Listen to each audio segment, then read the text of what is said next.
Street. Yeah, that's right, JP. Not all First Nations people choose to recognise the Crown or the authority of the Commonwealth of Australia. Madeline Heyman-Reber sat down with Victorian elder Uncle Talgium Edwards to see what happens when you tell a court that it has no jurisdiction over you as an Indigenous person.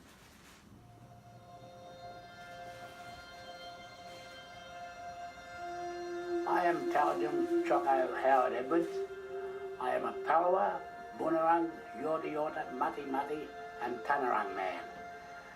I have never ceded my sovereignty and have never given consent for the illegal occupation of my land. Therefore, they have no jurisdiction over me. Uncle Talgium Edwards has been in and out of trouble with the law since he was criminalised as a young boy, simply for being stolen. After a lifetime of discrimination, and at 70 years old, since 2015, he has been contesting the court's jurisdiction over him as a sovereign man of the land. I went to court and then I said I contest the court's jurisdiction, and they said, oh, well, charge dismissed. I said, you can't do that, Your Honour. When I want no jurisdiction, he said, I've dismissed the charge, you understand? So that was my first case, yeah. He allegedly has a pending unlawful assault charge for an incident with a taxi driver. But Uncle Talgium says the court has no jurisdiction over him because sovereignty was never ceded. When he makes this argument, he asks to be dealt with by the traditional owners of the Kulin Nation. It's a waste of everyone's time, waste of money, waste of magistrate time, waste of government time. A trivial little thing, you know, so to make sure I rang up the magistrate court, I rang up the county court, rang up the public prosecutor and see if my case was coming up, but there was nothing there, so I assumed that it's been let go because it's too much of a problem handling jurisdiction against the government, saying they are illegal and they've got no jurisdiction. Until a treaty has been signed, there's no treaty. There's never been consent by our people. They've got no jurisdiction. Although Uncle Talgium has had his charges dropped several times, claiming no jurisdiction wouldn't always work.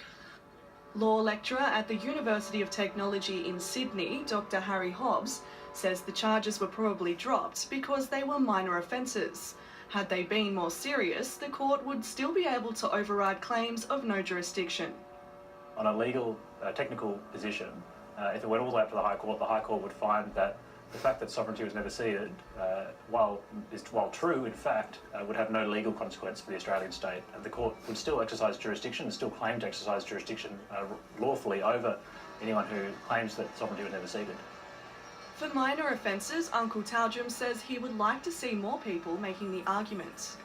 I think everyone should contest the court's jurisdiction.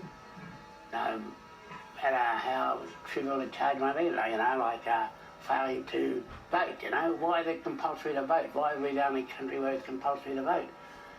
If you don't vote, a lot of people don't vote, they get charged, you know, which they, I guess you're trying to... Yeah, but I contest the jurisdiction, and that we want to be trialled by our own people of whichever nation, country that we are in. Dr. Hobbs says there's already several examples of this idea working around the world, and one of the most significant is the Navajo Nation in the United States. Their reservation have had their own judicial system based on Navajo law since they signed a treaty with the United States government in the 1800s. This is called a shared jurisdiction, and it's very different to the Koori court system. Koori court and circle sentencing are really valuable in many respects, but they're still based on state law, and so they're not based on First Nations law.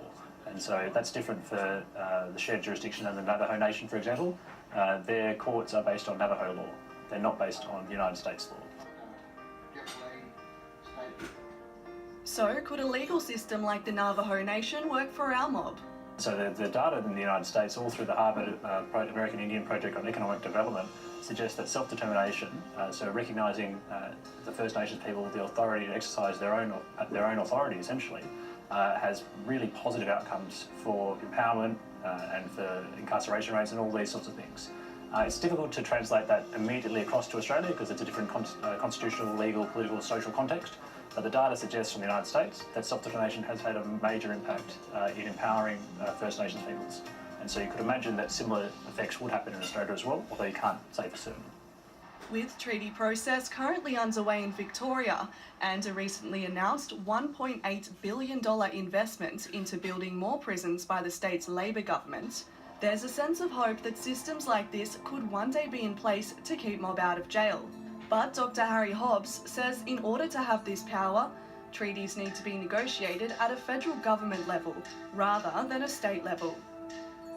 I think the way that the constitutional distribution of powers operates in Australia, it would be ideal that the federal and state governments negotiate treaties with the Kulin Nation together. That would just make sure that they're more... So I guess the distribution of power suggests that would mean that the Kulin Nation could get more of the terms that they desire in any treaty. While there's no telling exactly how a shared judicial system might work for each individual nation, Uncle Talgium has a few ideas of his own. Well, they'll be dealt in blackfellow way, right? If they've done a wrong thing, they could be speared. They could be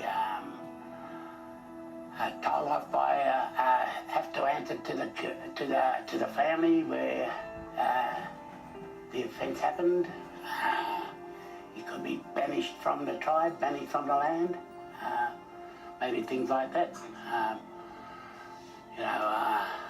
I'm only new to the game. Even though I'm 70, I started off late, being stolen gens and growing up in white collar world and not really knowing, until around 40 that all this stuff happened to my people here in this country, growing up in this crazy white collar world. Yeah, that story by Madeleine Hayman-Reba. Chelsea, how do you feel when you hear elders like that taking really staunch stances against the state? I mean, I think